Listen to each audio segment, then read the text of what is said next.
जय राधा माधव कुंज बिहारी।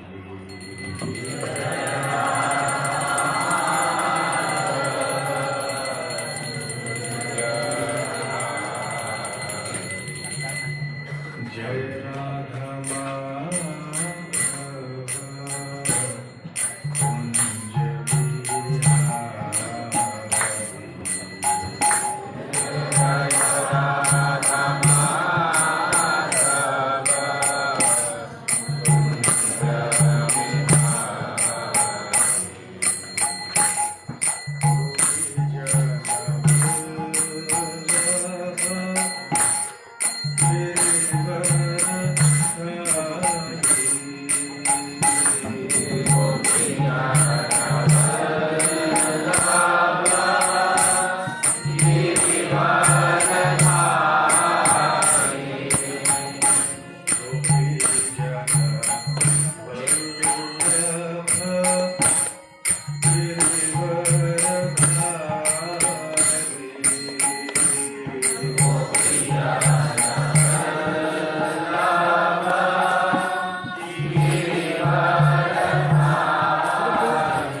यमुना तीर वनचारी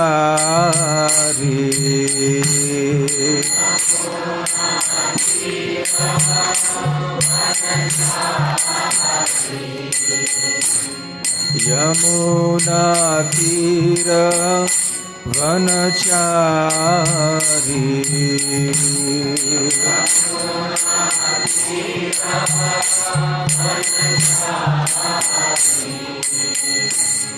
जय राधा माधव कुंज बिहारी।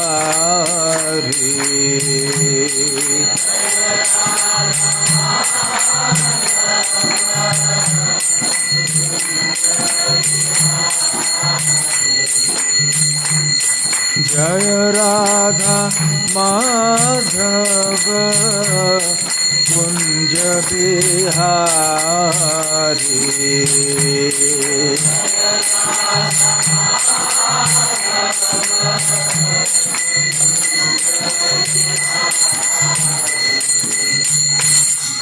हरे कृष्ण कृष्ण कृष्ण हरे हरे, हरे Ram Ram Ram Hare Hare.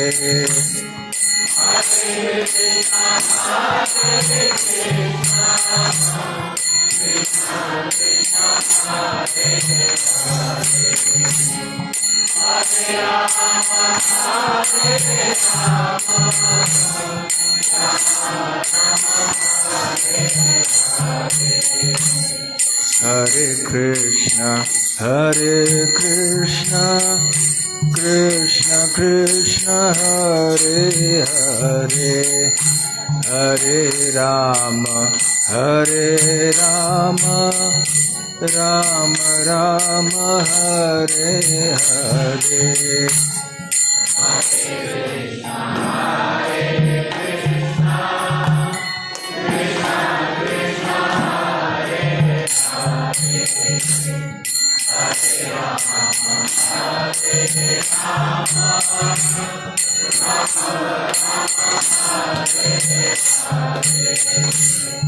Hare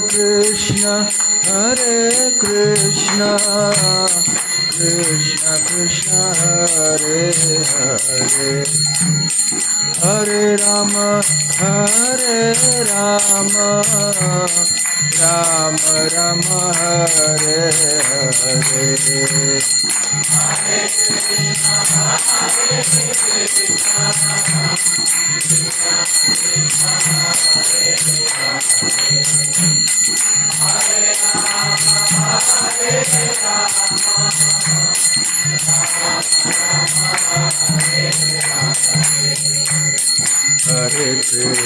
Hare Krishna, Krishna Krishna, Hare Hare, Hare Rama,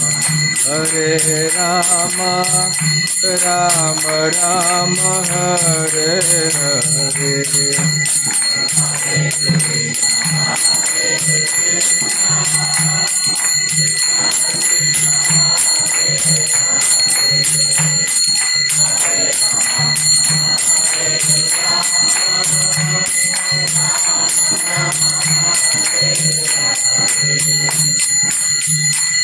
Jai Radha Gokulanand, Radha Gokulanand Radhe.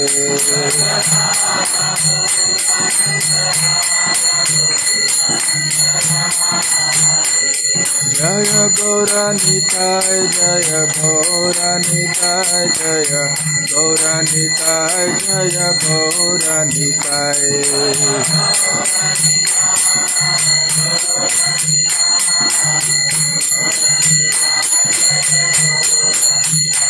Jaya Jagannatha, Jagannatha, Baladeva, Jaya Subhadra.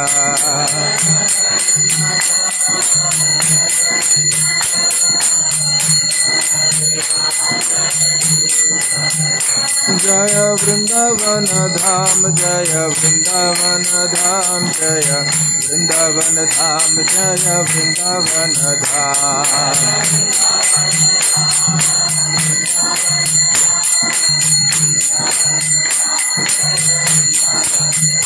Jaya Jaya Prabhupada, Prabhupada, Prabhupada, Jaya Jaya Prabhupada.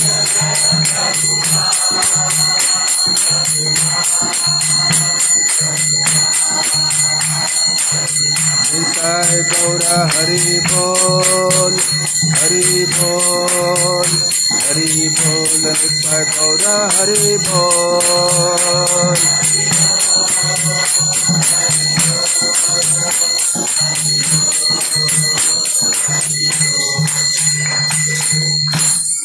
Jai Om Vishnupada Paramhansa Parivrajakaacharya Ashtottara Sapahis Divine Grace Abhay Charanaravinda Bhakti Vedanta Swami Srila Prabhupada Ki Jai, Ananta Koti Vaishnava Vrinda Ki Jai, Shri Shri Radha Gokulananda Ki Jai, Shri Shri Gaur Nitai Ki Jai, Shri Shri Jagannath Baladeva Subhadra Mai Ki Jai, Shri Vrindavan Dham Ki Jai, Shri Sharat Purnima Mahotsav Ki Jai, Nitai Gaura Premanande, Samaveta Bhakti Vrinda Ki Jai, Samaveta Bhakti Vrinda Ki Jai, Samaveta Bhakti Vrinda Ki Jai, Shri Shri Guru Gauranga Ki Jai.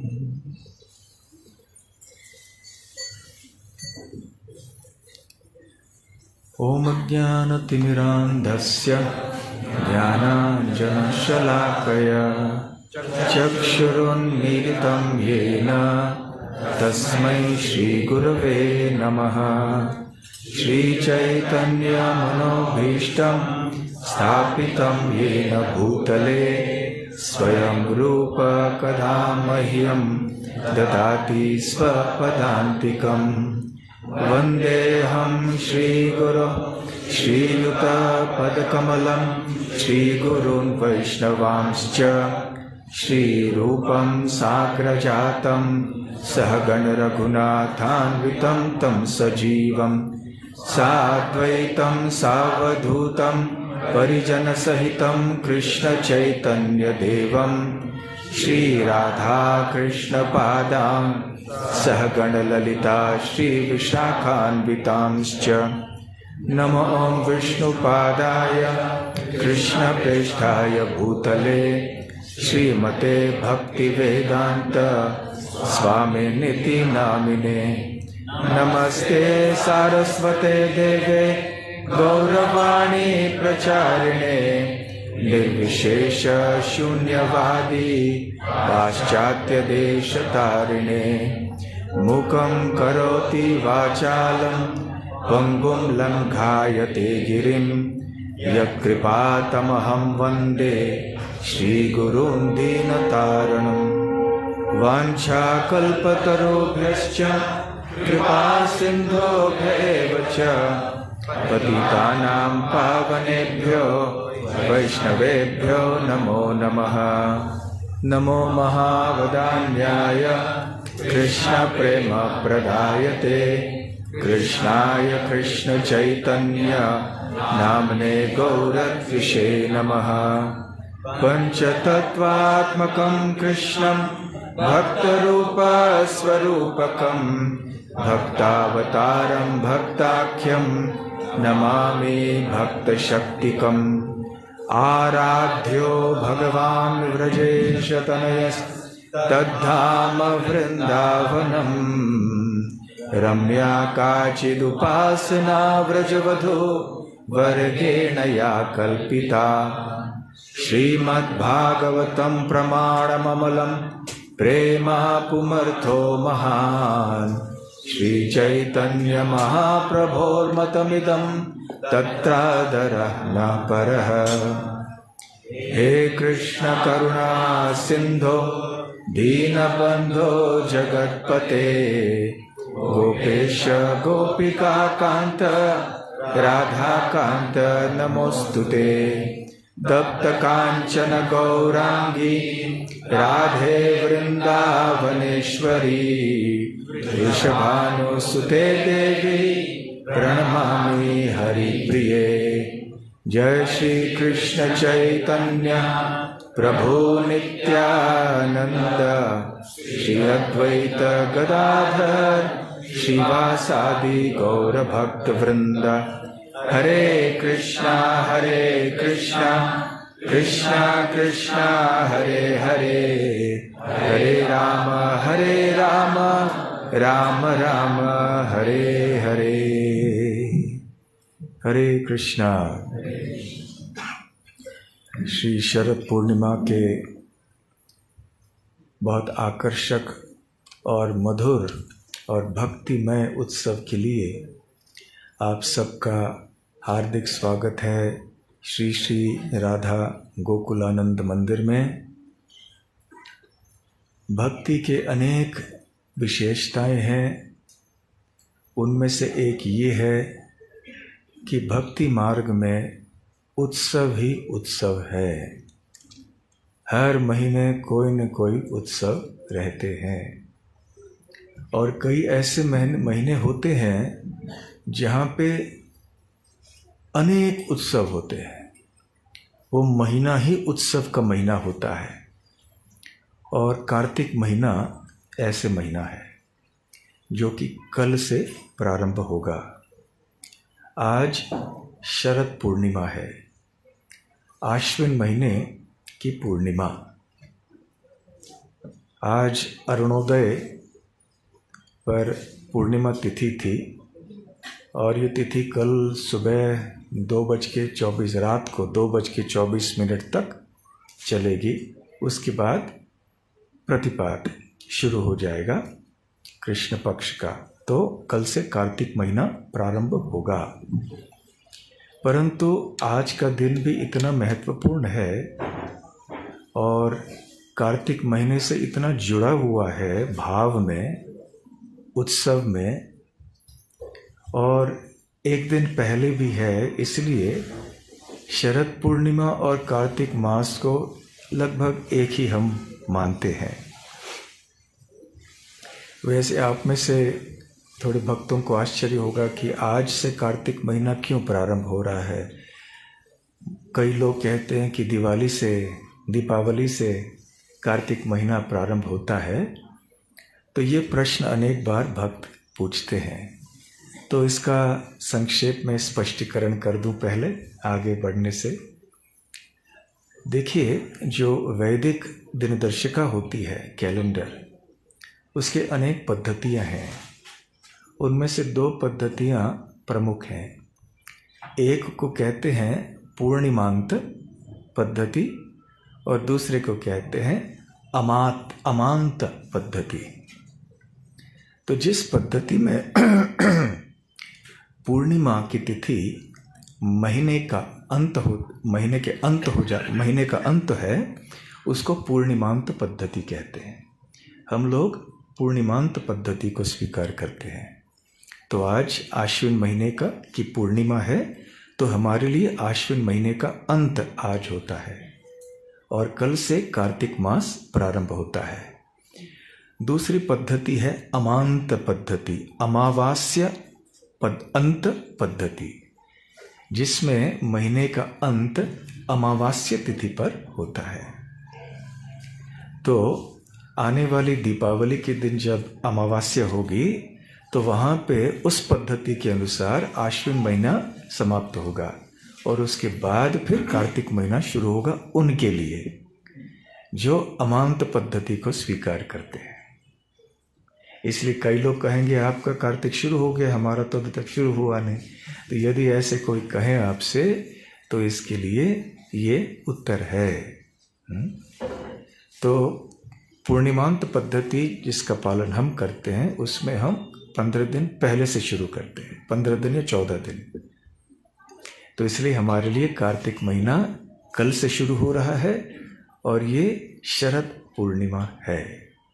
तो ठीक है, ये पूर्णिमांत पद्धति और अमांत पद्धति। वैसे और भी हैं, कोई लोग एकादशी से भी अपने महीने का अंत समझ लेते हैं, परंतु प्रमुख ये 2 पद्धतियां हैं। तो इस दिन के कई नाम हैं। शरद पूर्णिमा के नाम से तो हम लोग हमारे भक्ति मार्ग में इस दिवस को जानते हैं, परंतु बाहर की दुनिया में साधारण हिंदू समाज में इसको कोजागिरी पूर्णिमा कहते हैं, आश्विन पूर्णिमा कहते हैं, तरह तरह के नाम हैं। तो आश्विन महीने की पूर्णिमा है, इसलिए आश्विन पूर्णिमा।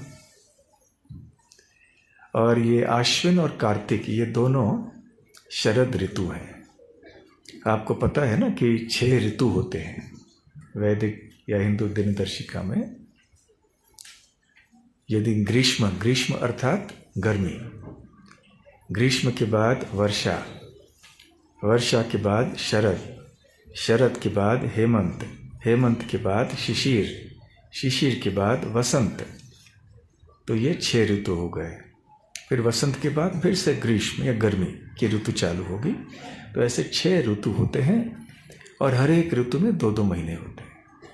तो शरद ऋतु में ये आश्विन महीना और कार्तिक महीना।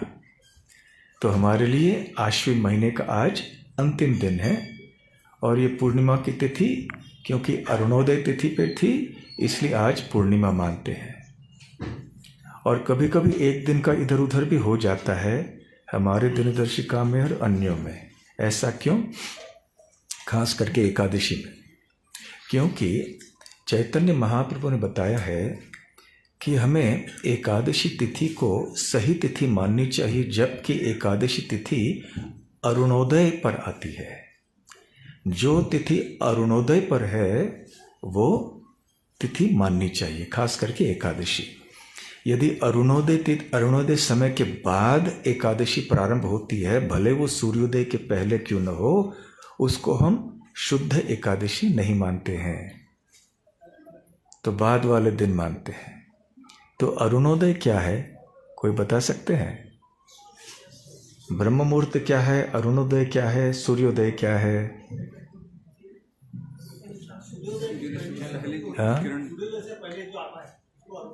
हाँ, लेकिन बहुत आभा, हाँ ये बिल्कुल सही है, परंतु विशेष समय कौन सा है? विशेष एक मुहूर्त पहले। बहुत अच्छा। और एक मुहूर्त में कितने मिनट होते हैं? 48 मिनट होते हैं। बहुत अच्छा। तो सूर्योदय का जो भी समय हो उससे 48 मिनट पहले जो समय है उसको अरुणोदय कहते हैं। और अरुणोदय के एक मुहूर्त पहले 48 मिनट पहले ब्रह्म मुहूर्त प्रारंभ होता है। तो ब्रह्म मुहूर्त सूर्योदय के 2 मुहूर्त पहले प्रारंभ होता है, एक मुहूर्त के लिए चलता है 48 मिनट के लिए। जब ब्रह्म मुहूर्त समाप्त होता है तो अरुणोदय का समय होता है, और अरुणोदय के एक मुहूर्त बाद सूर्योदय। तो ऐसे गणना होती है। तो यदि एकादशी तिथि अरुणोदय के पहले प्रारंभ होती है और अरुणोदय के समय रहती है, तो आने वाले दिन को जो सूर्योदय के बाद होगा उसे हम वही तिथि मानते हैं।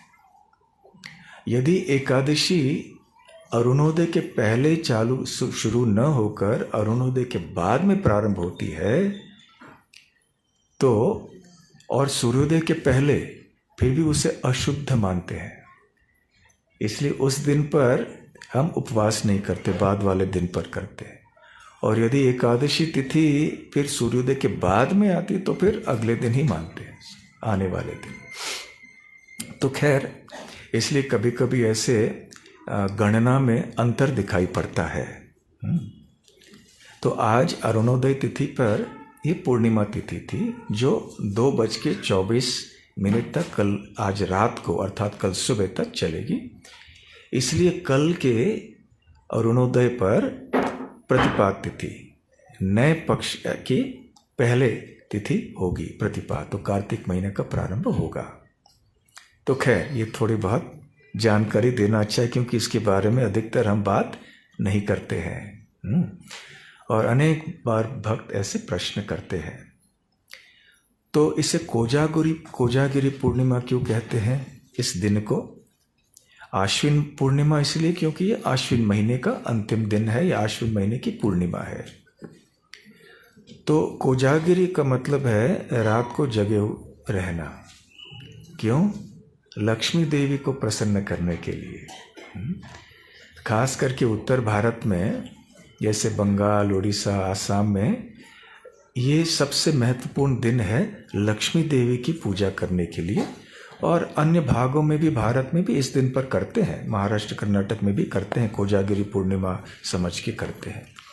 परंतु अन्य भागों में, भारत में लक्ष्मी पूजा करने के लिए सबसे महत्वपूर्ण दिन होता है अमावस्या का दिन, कार्तिक में दिवाली का दिन, उस दिन पर करते हैं। परंतु भारत के थोड़े भागों में इस दिन को भी लक्ष्मी पूजा माना जाता है, खास करके पूर्व भारत में। और ऐसे बताया जाता है कि जो लक्ष्मी देवी के उपासक हैं, शुभ लाभ, खास करके जो धन प्राप्ति के लिए लक्ष्मी देवी के पास जाते हैं, तो वो रात भर जगते हैं और लक्ष्मी देवी का गुणगान करते हैं, इस आशा से कि लक्ष्मी देवी की कृपा उनके ऊपर हो जाए। किस रूप में? दुड्डो, धन की प्राप्ति हो जाए। और इसलिए रात भर जगे रहते हैं, तो कोजागिरी कहते हैं। और ऐसे बताया जाता है, शायद ये कहूँ या नहीं कहूँ, चलो कह ही देता हूँ। ऐसे बताया जाता है कि इस रात्रि में जो जगे रहते हैं, लक्ष्मी देवी की उपासना करते हैं, तो उनकी पत्रिका में धन का योग न भी हो तो उसे धन मिल जाता है। और लक्ष्मी देवी घूमती रहती हैं देखने के लिए कि कौन जगे हुए, नहीं जगे हुए, मेरे भक्त हैं कि नहीं है। नहीं जगे हुए हैं तो नहीं, धन नहीं देंगे, जगे हुए हैं धन दे देंगे। परंतु देखिए, भक्तों के लिए ये भौतिक धन का महत्व इतना नहीं है। लक्ष्मी का प्रयोग नारायण की सेवा में हम करते हैं, तो लक्ष्मी को हम मना नहीं करते। लक्ष्मी आएंगी तो हम लक्ष्मी की सेवा, लक्ष्मी का प्रयोग भगवान की सेवा के लिए करते हैं। प्रभुपाद जी कहा करते थे कि कोई आके, थोड़े साधु ऐसे होते हैं कि जो उनके पास कोई धन लेकर आए, वो कहेंगे नहीं नहीं मैं साधु हूँ, मैं धन को छूता नहीं हूँ। परंतु प्रभुपाद जी कहते थे, हमारे पास कोई धन लेकर आए तो हम दोनों हाथ सामने करेंगे, क्योंकि हम ये धन अपने लिए नहीं इस्तेमाल करेंगे। स्वार्थ नहीं है हमारा धन स्वीकार करने में।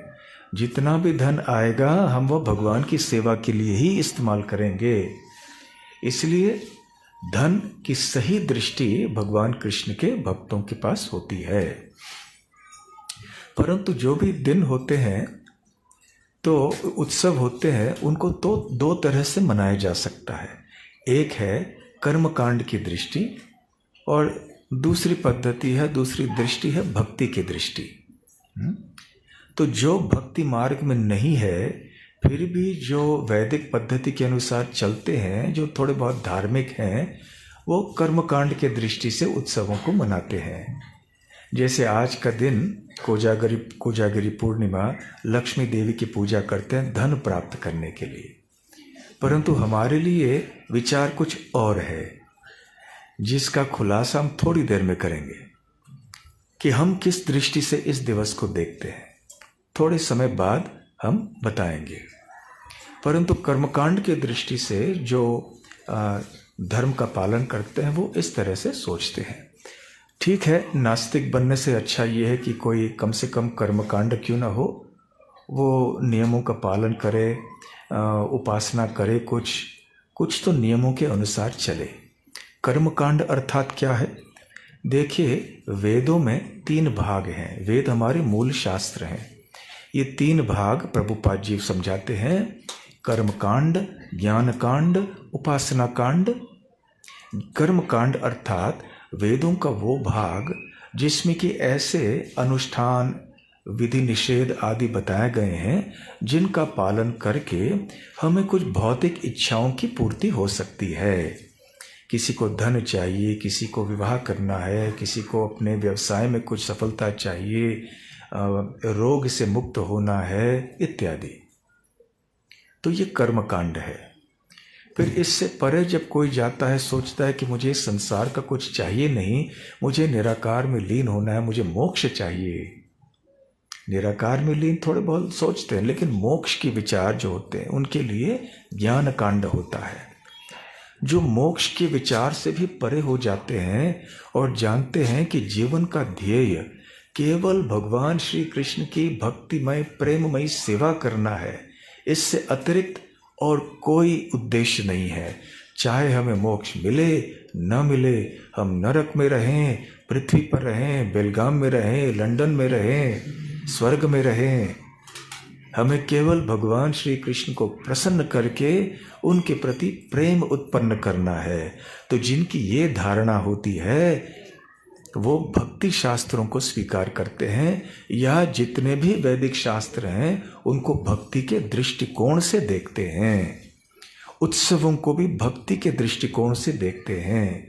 और यदि ऐसे उत्सव हैं जिनका कोई भक्ति से संबंध नहीं है, जिनका युक्त वैराग्य सिद्धांत के अनुसार भी भक्ति में प्रयोग नहीं किया जा सकता है, तो भक्त उन उत्सवों का पालन नहीं करते हैं, नहीं मनाते हैं उनको।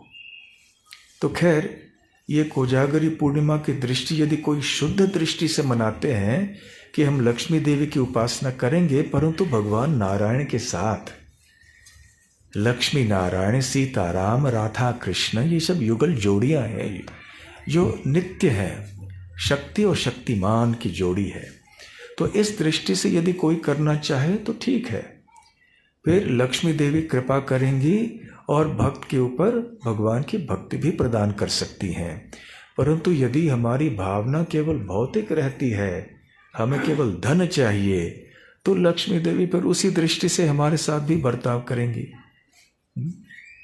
तो खैर, यह है कोजागिरी पूर्णिमा। तो और एक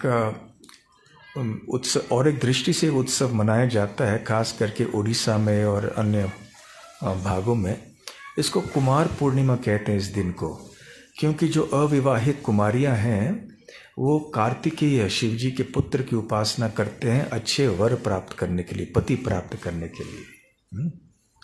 तो ऐसे बहुत सारे अलग अलग तरह से इस उत्सव को मनाते हैं। और एक नाम इसका है कौमुदी पूर्णिमा। कौमुदी अर्थात चंद्र की किरण। और ये कौमुदी पूर्णिमा क्यों कहते हैं, इसको हम पहले साधारण एक दृष्टिकोण बताते हैं आगे चल के भक्ति का दृष्टिकोण बताएंगे। ऐसे बताया जाता है कि इस तिथि पर चांद जो है ये पृथ्वी से सबसे निकट होता है। तो आप जानते हैं कि अंतर चांद और पृथ्वी में बदलता है, थोड़ा इधर उधर हो जाता है। तो सबसे निकट जो है ये चांद पृथ्वी से इस तिथि पर होता है। और इतना ही नहीं, और इसके कारण जो चंद्रमा की प्रभा है वो अधिकतम होती है। वैसे भी आप जानते हैं कि अमावस्या से लेकर पूर्णिमा तक जो चांद का प्रकाश है वो बढ़ते रहता है और फिर पूर्णिमा से अमावस्या तक फिर घटते रहता है। तो ऐसा नहीं है कि जो चांद है, चंद्रमा है, उसकी रोशनी लगातार वैसे के वैसे 365 दिन में रहती है, ऐसा नहीं है। और हम सब अनुभव से भी जानते हैं। तो पूर्णिमा के दिन पर रोशनी सबसे अधिक होती है, ये भी हम जानते हैं। परंतु वर्ष में कितने सारे पूर्णिमाएं हैं? हर एक महीने में 2 पूर्णिमा, 1 पूर्णिमा, 2 पूर्णिमा, 1 पूर्णिमा या 2, 1 पूर्णिमा, अमावस्या, उसके बाद पूर्णिमा, पूर्णिमांत। तो ऐसे कम 12 पूर्णिमा होते हैं। तो ऐसे पूर्णिमाओं में से भी ये सबसे श्रेष्ठ है। ये सबसे श्रेष्ठ पूर्णिमा है क्योंकि इसमें बहुत सी अन्य चीज़ें भी हैं। उनमें से एक है कि इसकी रोशनी, चांद की रोशनी अधिकतम होती है। और ऐसे भी कहा जाता है कि चांद की किरणें जो हैं इस दिवस पर या इस रात्रि पर सबसे अधिक सुखदायक होती हैं और उपचारात्मक होते हैं। उपचारात्मक अर्थात रोग आदि से निवारण होने के लिए ये चांद की किरणें इस रात्रि पर बहुत अच्छे होते हैं, उपयुक्त होते हैं और बहुत सुखदायक होते हैं। बहुत अच्छा लगता है। इस तिथि के रात्रि पर जब ऊपर जाते हैं, चांद की किरणों में बैठते हैं तो बड़ा सुख का अनुभव होता है। ये साधारण दृष्टि की बात कर रहे हैं। और ऐसे भी कहा जाता है कि इस दिन या इस रात्रि पर चंद्र से अमृत टपकता है, tip tip tip tip tip tip. और इसलिए चांद के किरणों में विशेष गुण आ जाते हैं। इसलिए वो अमृत वो चांद की किरणों से आती हैं। वैसे चांद की जो 16 कलाएं हैं वो संपूर्ण इस तिथि के रात्रि में दिखाई पड़ती हैं, इस कौमुदी पूर्णिमा में या शरद पूर्णिमा में। इसलिए ऐसे करते हैं कि जो लोग भगवान कृष्ण के भक्त नहीं भी हैं वो भी ऐसा करते हैं। क्या करते हैं?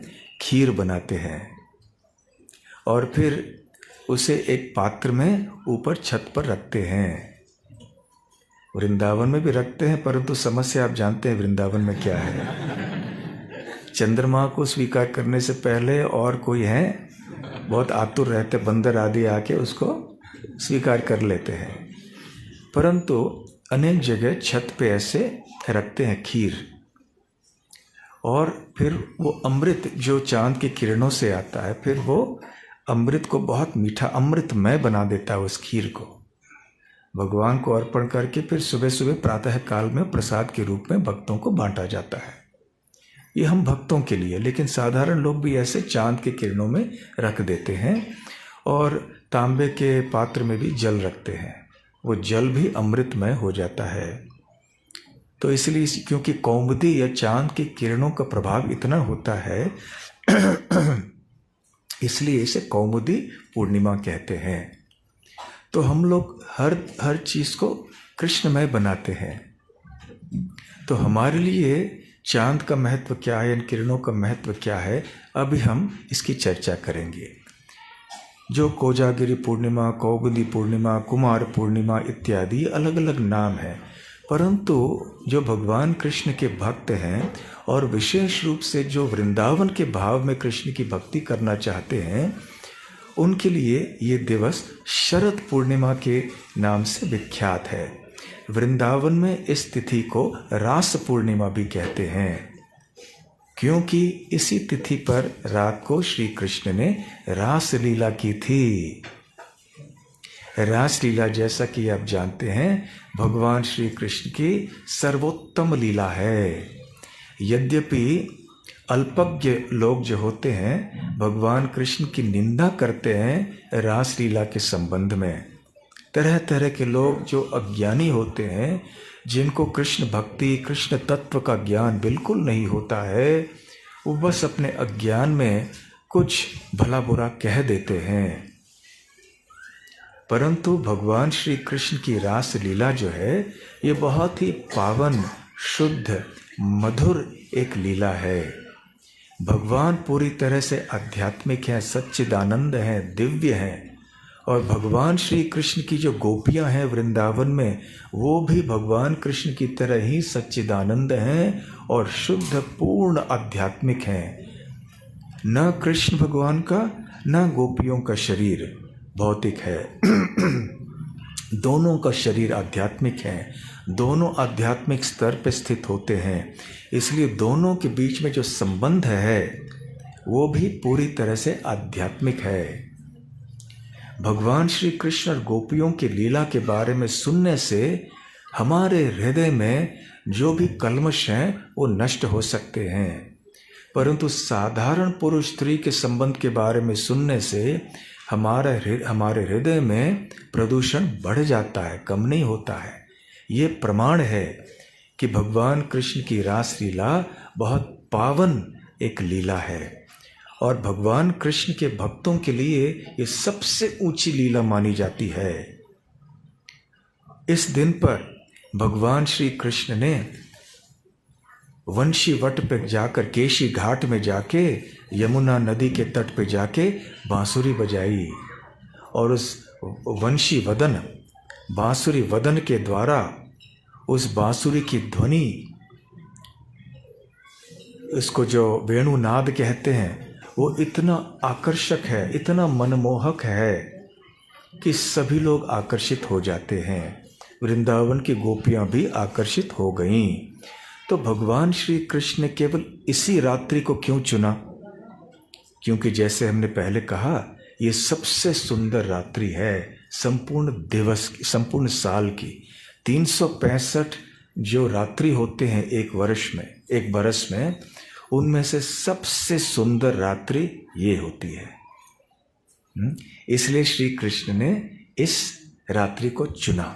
वैसे भी शरद ऋतु है और शरद ऋतु में आप जानते हैं कि ना बरसात की तकलीफ होती है, रात में जब सब जगह कीचड़ कीचड़ ऐसा कुछ नहीं होता है, और साथ साथ में कोई धूल नहीं होती है ना, काला काला धुआं ये वो सब नहीं होता है।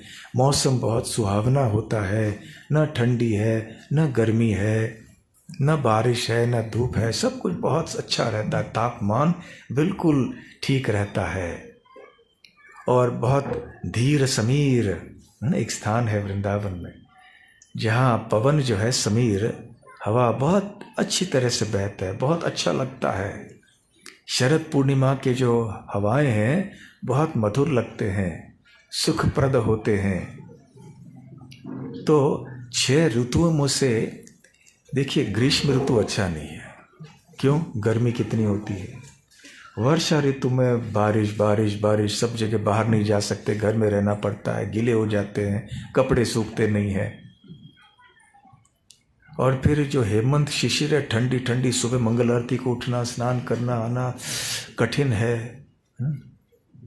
लेकिन शरद और वसंत ये दोनों बहुत अच्छे होते हैं। इसलिए दोनों ऋतुओं में भगवान श्री कृष्ण रासलीला करते हैं। वासंती रस भी होता है और यहाँ शरद पूर्णिमा की रासलीला भी होती है। इन दोनों में से भी शरद ऋतु अधिक सुंदर है। तो भगवान श्री कृष्ण शरद ऋतु के सबसे अच्छे दिन पर, इस आश्विन पूर्णिमा के रात्रि पे अपनी रासलीला करना पसंद करते हैं। इसलिए उन्होंने ये दिन या ये रात्रि को चुन लिया।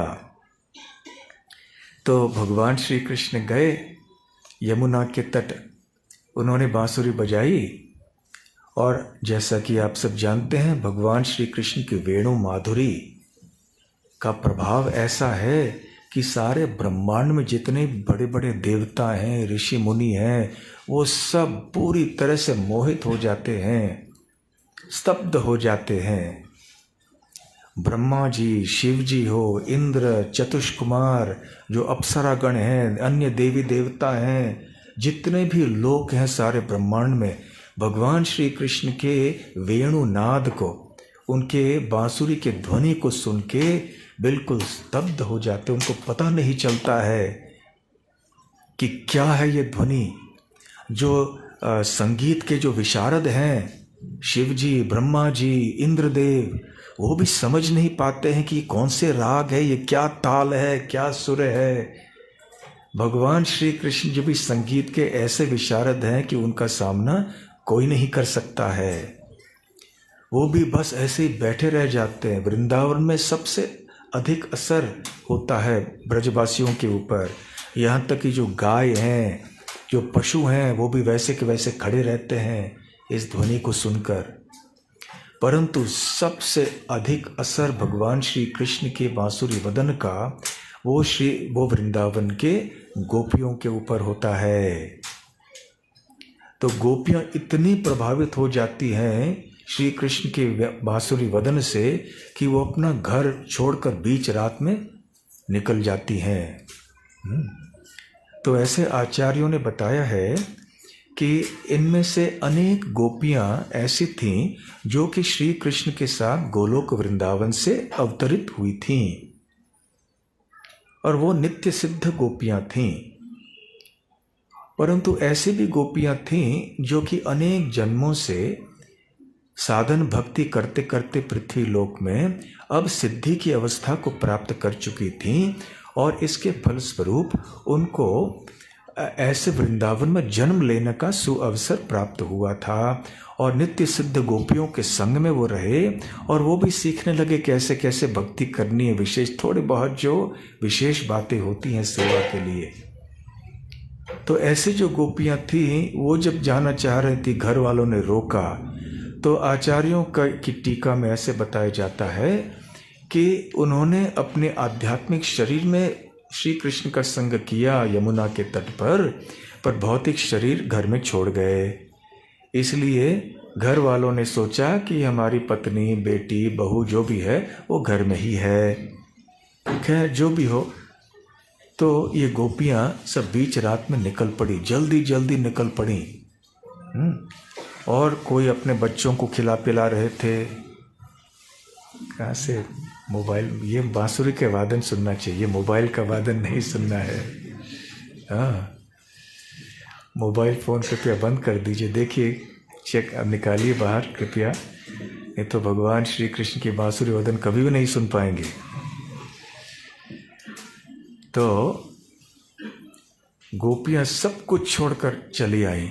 भगवान श्री कृष्ण उनसे कहा, अरे ये बीच रात में आप अच्छे लड़कियां हो, बीच रात में घर में ऐसे अकेली कोई लड़की चले जाए तो लोग क्या कहेंगे। अच्छे लड़कियां ऐसे बीच रात में अकेली नहीं जाती हैं, और इसके अतिरिक्त यहाँ पर इतने जानवर हैं, जंगली जानवर, इनसे कितना खतरा है, तो आप जल्दी से चले जाइए वापस। तो गोपियों ने कहा, ये इस तरह से बात करना आपके लिए उचित नहीं है।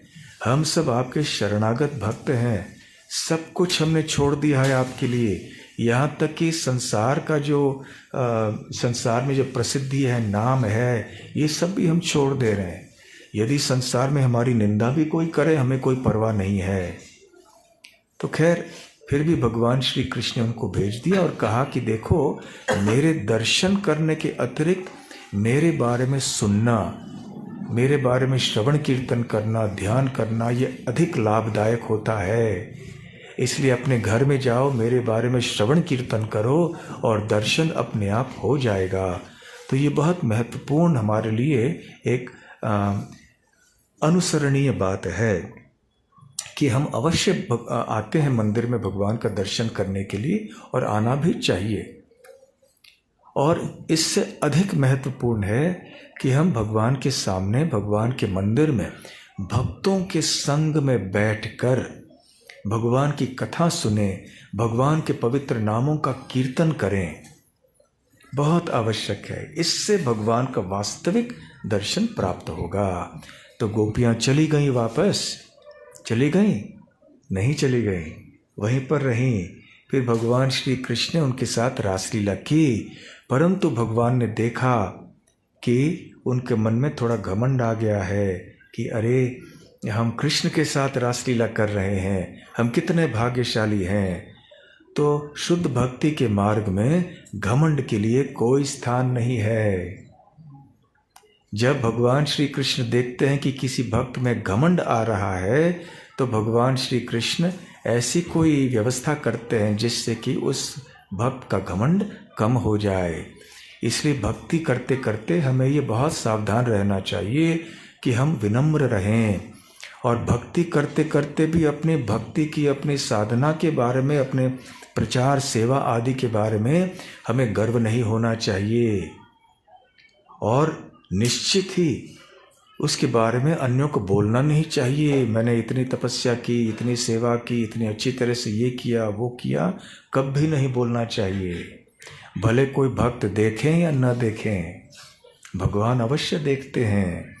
चाहे हम पुस्तक वितरण कर रहे हों, हम रसोई घर में अच्छे अच्छे स्वादिष्ट व्यंजन भगवान के लिए बना रहे हों, हम अच्छी तरह से प्रवचन आदि दे रहे हों, हम मधुर ढंग से कीर्तन आदि कर रहे हों, या भगवान का श्रृंगार हम बहुत अच्छी तरह से कर रहे हों, अनंत तरह से हम भगवान की सेवाएं कर सकते हैं।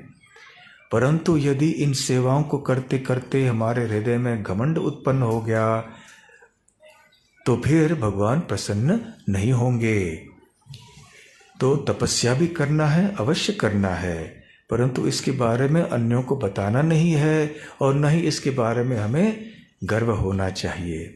तो गोपियों के साथ भी जब ऐसे हुआ तो भगवान उनको छोड़कर चले गए, अदृश्य हो गए वहाँ से। तो गोपियाँ बहुत ही विचलित हो गईं, अरे कहाँ गए श्री कृष्ण। तो यहाँ वहाँ ढूंढते ढूंढते वो भ्रमण करने लगी वन में, और उन्होंने देखा कि अरे यहाँ पे हमें चरण चिन्ह दिखाई पड़ रहे हैं, श्री कृष्ण के चरण चिन्ह ये हैं, और एक गोपिका के चरण चिन्ह भी दिखाई पड़ रहे हैं। तो उनको पता चला कि ये श्रीमती राधा रानी की चरण चिन्ह हैं, और आगे चलते चलते उनको राधा रानी मिल गई। राधा रानी भी विचलित हो गई थी। तो क्या हुआ, जब राधा रानी श्री कृष्ण के साथ थी, तो राधा रानी के मन में भी थोड़ा गर्व आ गया कि मैं कृष्ण के साथ हूँ। तो कृष्ण भी वहाँ से अदृश्य हो गए, और राधा रानी भी अकेली रह गई, कहाँ है कृष्ण, कहाँ है। तो उस समय राधा रानी के पास गोपियाँ आ गईं, और गोपियाँ और श्रीमती राधा रानी दोनों मिल के यहाँ वहाँ भ्रमण करने लगीं, शोक करने लगीं, भाव विभोर होकर वो श्री कृष्ण की लीलाओं की नकल करने लगीं, आपस में श्री कृष्ण के बारे में बातचीत करने लगीं, और फिर प्रसिद्ध गोपी गीत गाने लगीं। तो ये शरद पूर्णिमा, शरद ऋतु में इसी रात्रि पर गोपियों ने ये गीत गाया था। इसलिए वृंदावन में भक्त जो हैं ये गोपी गीत अवश्य गाते हैं। और फिर भगवान उनके ऊपर प्रसन्न हुए, फिर से प्रकट हुए गोपियों के बीच में। गोपियाँ बहुत प्रसन्न हो गईं, और फिर भगवान ने रासलीला की। तो रासलीला पूरी रात भर चली, परंतु ऐसे अद्भुत बात है कि ब्रह्मा जी के एक रात्रि तक श्री कृष्ण ने गोपियों के साथ में रासलीला की, परंतु उस एक रात्रि को उन्होंने इस पृथ्वी की एक रात्रि में लगा दिया। तो ऐसे चमत्कार भगवान कर सकते हैं। तो ऐसे रासलीला के बारे में हमें सुनना है, न कि रासलीला के जो विस्तृत वर्णन है उनको सुनना है। समय से पहले उनकी चर्चाएं हमें नहीं करनी है। प्रभुपाद जी ने और हमारे पूर्ववर्ती आचार्यों ने हमें चेतावनी दी है कि समय से पहले जाके, जब तक हमारे हृदय में भगवान कृष्ण कौन है, वृंदावन क्या है, गोपियाँ क्या है इत्यादि ये ज्ञान अच्छी तरह से नहीं है, हमें जाके सीधा रासलीला के विस्तार विस्तार के में वर्णन सुनना नहीं चाहिए। तो खैर ये रासलीला शुकदेव गोस्वामी वर्णन करते हैं संक्षेप में, और ये 5 अध्यायों में है। जब से श्री कृष्ण बांसुरी बजाते हैं केशी घाट में वंशीवट के नीचे, गोपियाँ आती हैं, अंत में जब तक रासलीला होती है, तो इन लीलाओं का वर्णन 5 अध्यायों में पाया जाता है श्रीमद् भागवतम के 10वें स्कंद में। इसलिए इन 5 अध्यायों को रास पंचाध्याय कहते हैं। 10वें स्कंद के 29वें अध्याय से लेकर 33वें अध्याय तक। तो इसलिए वृंदावन के जो कृष्ण भक्त हैं, जो वृंदावन के भाव में जो कृष्ण की भक्ति करना चाहते हैं, उनके लिए ये दिवस इसलिए महत्वपूर्ण है। इसलिए हम लोग इसे शरद पूर्णिमा या रास पूर्णिमा कहते हैं, क्योंकि भगवान की सर्वोत्तम लीला इस रात्रि पर हुई थी।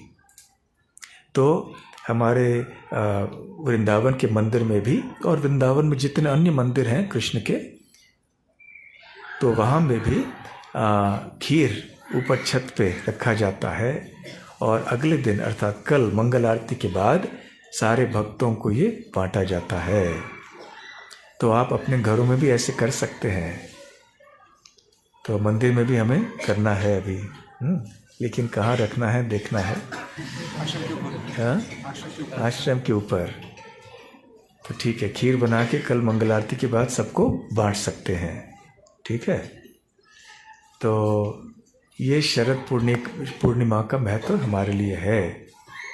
तो जितना भी महत्व इस दिन का है, वो अनगिनत गुण अधिक बढ़ जाता है, क्योंकि ये राधा कृष्ण वृंदावन लीला से संबंधित हो जाता है। तो ये शरद पूर्णिमा का महत्व है। कल से कार्तिक महीना शुरू होगा। बहुत पावन महीना है, श्रीमती राधा रानी का महीना है। और कार्तिक महीने के बाद कौन सा महीना आता है, कोई बताएंगे? मार्गशीर्ष। और भगवत गीता में भगवान श्री कृष्ण क्या बताते हैं मार्गशीर्ष महीने के बारे में? मासाना मार्गशीर्षोहम, कि सारे महीनों में से मैं मार्गशीर्ष महीना हूँ। परंतु मार्गशीर्ष महीने से अधिक महत्वपूर्ण कार्तिक महीना है, क्योंकि ये राधा रानी का महीना है। तो राधा रानी का महीना पहले और कृष्ण का महीना बाद में। राधा कृष्ण, पहले राधा रानी फिर कृष्ण। इसलिए कृष्ण भी कार्तिक महीने को बहुत महत्वपूर्ण मानते हैं।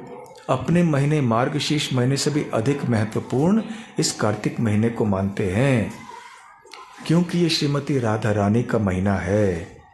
और आध्यात्मिक जगत में सब कुछ परम होने के कारण महीने में और कार्तिक महीने में और राधा रानी में कोई अंतर नहीं है। जिस प्रकार से श्रीमती राधा रानी अति कृपालु हैं, श्री कृष्ण से भी अधिक कृपालु हैं, उसी तरह से ये कार्तिक महीना जो कि श्रीमती राधा रानी से अभिन्न है, इतना ही कृपालु है। कोई अंतर नहीं है कार्तिक महीने में और श्रीमती राधा रानी में। इस महीने को ऊर्जा व्रत भी कहा गया है, ऐसे श्रील प्रभुपाद जी भक्ति रसामृत सिंधु में कहते हैं। क्यों? ऊर्जा शब्द का अर्थ क्या है? शक्ति। श्रीमती राधा रानी कौन है? शक्ति, परम शक्ति है, पराशक्ति, मूल प्रकृति श्री कृष्ण की। तो इसलिए ये ऊर्जा व्रत, ऊर्जा देवी ये श्रीमती राधा रानी है। और राधा रानी का और एक नाम है कार्तिका देवी। तो इस कार्तिक महीने की देवी हैं, वो अधिष्ठात्री देवी हैं। तो इस कार्तिक महीने में हमें बहुत कृपा मिल सकती है। इतनी कृपा मिल सकती है, इतनी कृपा मिल सकती है कि इसकी हम कल्पना नहीं कर सकते। ऐसे भक्ति रसामृत सिंधु में श्रील रूप गोस्वामी बताते हैं कि श्री कृष्ण अपने उपासकों को बड़े आसानी से भोग या मोक्ष भी दे देते हैं, परंतु बहुत दुर्लभ है श्री कृष्ण से शुद्ध भक्ति पाना। ये आसानी से प्राप्त नहीं होता है। केवल जो बहुत गंभीरता से भक्ति करते हैं, एकाग्र चित्त से, स्पष्ट चित्त से कि मुझे केवल भक्ति चाहिए, भक्ति के अतिरिक्त और कुछ नहीं चाहिए, केवल उनको, और वो भी बहुत कठिनाई से भगवान कृष्ण भक्ति देते हैं। परंतु जो व्यक्ति कार्तिक महीने में यूं ही बस थोड़ी भी भक्ति कर देता है, उसको भक्ति मिल जाती है। भगवान की सेवा, और वो भी वृंदावन में, या वृंदावन जैसे स्थान में, जैसे ये मंदिर है ये भी वृंदावन है, तो ऐसे स्थान में जो भगवान कृष्ण की सेवा करते हैं, थोड़ी बहुत सेवा भी करे, भले उनको जानकारी भक्ति के बारे में हो या न हो, भले वो भौतिक कारणों से भगवान की उपासना कर रहा हो या शुद्ध भावना से, यदि इस महीने में कोई भगवान श्री कृष्ण की थोड़ी भी सेवा करते हैं तो भगवान श्री कृष्ण उसे बहुत बड़ी लाभ देते हैं। श्रीमती राधा रानी बड़ी लाभ देती हैं। श्रीमती राधा रानी वैसे भी अभी रास लीला करके बहुत प्रसन्न हुई हैं। श्री कृष्ण और गोपियां भी बहुत प्रसन्न हैं। तो इस भाव से कार्तिक महीना शुरू हुआ है। कार्तिक भगवान श्री कृष्ण और रास लीला के बारे में हम मंगलाचरण में कहते हैं ना, श्रीमान रास रसारंभी वंशीवट तटस्थितः कर्शन वेणुस्वनैर गोपी गोपीनाथ श्रीयस्तुनः। कि इस रात्रि में क्या हुआ, भगवान श्री कृष्ण गोपीनाथ, जो गोपियों के नाथ हैं, उन्होंने क्या किया, जो श्रीमान है, बहुत सुंदर है वो, और गोपियां भी बहुत सुंदर है, रास रस आरंभी, उन्होंने रास के रस का आस्वादन करना आरंभ किया। श्रीमान रास रसारंभी वंशी वट तट स्थित है। वंशी वट वृक्ष के तट पे, यमुना के तट पे खड़े होकर, स्थित होकर उन्होंने रास लीला की। कर्षण वेणु स्वने गोपी, कर्षण अर्थात आकर्षित किया। कैसे, गोपी वेणु स्वनय ही, स्वनय अर्थात ध्वनि। तो अपने बांसुरी के ध्वनि से श्री कृष्ण ने वंशी वट पे खड़े होकर गोपियों को आकर्षित किया। तो ये भगवान कृष्ण और गोपियों का आशीर्वाद हम सब पे बना रहे, ये एक प्रार्थना है। तो शरद पूर्णिमा में हमें ऐसी प्रार्थना करनी चाहिए। तो फिर इस भावना से कार्तिक महीना शुरू होता है। तो इस महीने में श्रीमती राधा रानी और उनके साथ जो गोपियां हैं वो बहुत अधिक कृपालु रहती हैं, इसलिए हमारे ऊपर वो खूब कृपा कर देती हैं। छोटी सी सेवा करने से भी बहुत अधिक लाभ मिल जाता है। और सबसे आश्चर्यजनक बात यह है कि भक्ति, शुद्ध भक्ति प्राप्त करने की इच्छा भी हमें मिल सकती है, और राधा रानी ये प्रदान भी कर देती हैं। इसलिए ये कार्तिक महीना हमारे लिए बहुत महत्वपूर्ण है। इसमें भी हमें विशेष कोई सेवाएं भगवान श्री कृष्ण की प्रसन्नता के लिए करनी चाहिए। विशेष रूप से जो भी हम प्रतिदिन करते हैं उनसे अधिक कुछ हमें करना चाहिए। जो हम प्रतिदिन करते हैं उन सेवाओं को तो करना ही करना है, 16 माला जप करते हैं इत्यादि, परंतु इससे अधिक हमें कम से कम थोड़ी सेवाएं करनी चाहिए। पहली बात, दीपदान प्रतिदिन करना चाहिए कार्तिक महीने में। याद रखिए, प्रतिदिन, हो सके तो सुबह शाम 2 बार, ना हो सके तो कम से कम 1 बार, परंतु अनिवार्य करना ही करना है। चाहे आप जंगल में हो, चाहे आप विदेश में हो, आप गांव में हो, शहर में हो, रेलगाड़ी में हो, बस में हो, जहां भी हो, आप दीपदान करना भूलिए मत। किसी भी अवस्था में कार्तिक महीने के प्रतिदिन आपको कम से कम 1 बार दीपदान करना ही करना है। ठीक है, आप सब करेंगे? जितने भक्त करेंगे हाथ ऊपर कीजिए। प्रतिदिन कार्तिक महीने में, और प्रत्येक कार्तिक महीने में जितने भी साल अभी रहें हमारे जीवन में, ये पहली बात, दीपदान। दूसरी बात, कुछ अधिक जप कर लीजिए। जितने भी माला आप जप करते हैं रोज, उससे अधिक आप निर्धारित कीजिए आपको कितने माला अधिक जप करने हैं। लेकिन ऐसा कोई संकल्प न कीजिए जिसका पालन नहीं कर पाए। हम 128 माला रोज करेंगे, फिर वो नहीं हो पाएगा तो फिर ठीक नहीं है। आप अपने अनुसार तय कर लीजिए, अधिक जप कर लीजिए, या ऐसे कोई और कुछ संकल्प ले लीजिए कि हमारे एक कोई प्रिय वस्तु हम छोड़ देंगे, हम खाएंगे नहीं। ऐसे कोई वस्तु को त्यागे नहीं जो आप वैसे भी नहीं लेते हैं, या वैसे भी जो आपको पसंद नहीं है। ऐसी चीज़ों को त्यागने से वो तपस्या नहीं होती। जो चीज़ आपको पसंद है, ऐसे खाद्य वस्तु को आप त्यागिए इस 1 महीने में। ऐसे भी आप कोई संकल्प ले सकते हैं कि हम भगवत गीता के 1 अध्याय प्रतिदिन पढ़ेंगे, या तो फिर हम भागवतम का 1 अध्याय प्रतिदिन पढ़ेंगे कम से कम। इस तरह का संकल्प आप अवश्य ले सकते हैं। और अधिक कोई सेवा आप भी करना चाहते हैं तो करिए। और सुबह सुबह जल्दी उठिए। यदि मंगल आरती में आ सकते हैं तो बहुत अच्छा, आइए इस महीने में, इसका लाभ भी उठाइए। नहीं भी आ सकते हैं तो जल्दी उठिए, घर में उठ के स्नान करके जप आदि सब कीजिए। और जितना हो सके भक्ति का वातावरण बनाए रखिए। ये सब तो चीज़ है, आसान है। अब जो कठिन बात है आपको बताएंगे, जो कार्तिक में करना है। पहली बात, प्रजल्प नहीं करना है। प्रजल्प अर्थात कोई यहाँ वहाँ की संसार की बातें नहीं करनी है।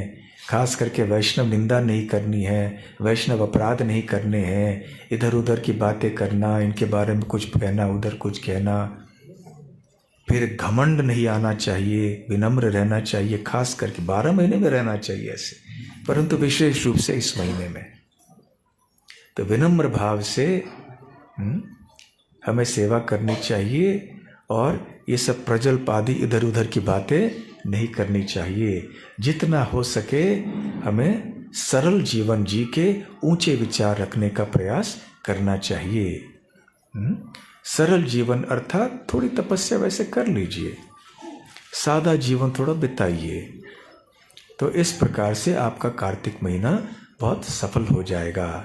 और यहाँ पे मंदिर में प्रतिदिन दीपदान होगा, इसमें आप अवश्य आइए, भगवान को दीप अर्पण कीजिए, भजन कीर्तन में यहाँ भाग लीजिए और कार्तिक महीने को बिल्कुल आनंदमय और दिव्य बनाइए। श्री शरद पूर्णिमा महोत्सव की जय, श्री कार्तिक मास की जय, श्री वृंदावन धाम की जय, श्रील प्रभुपाद की जय। गौर प्रेमानंदे, हरि हरि बोल।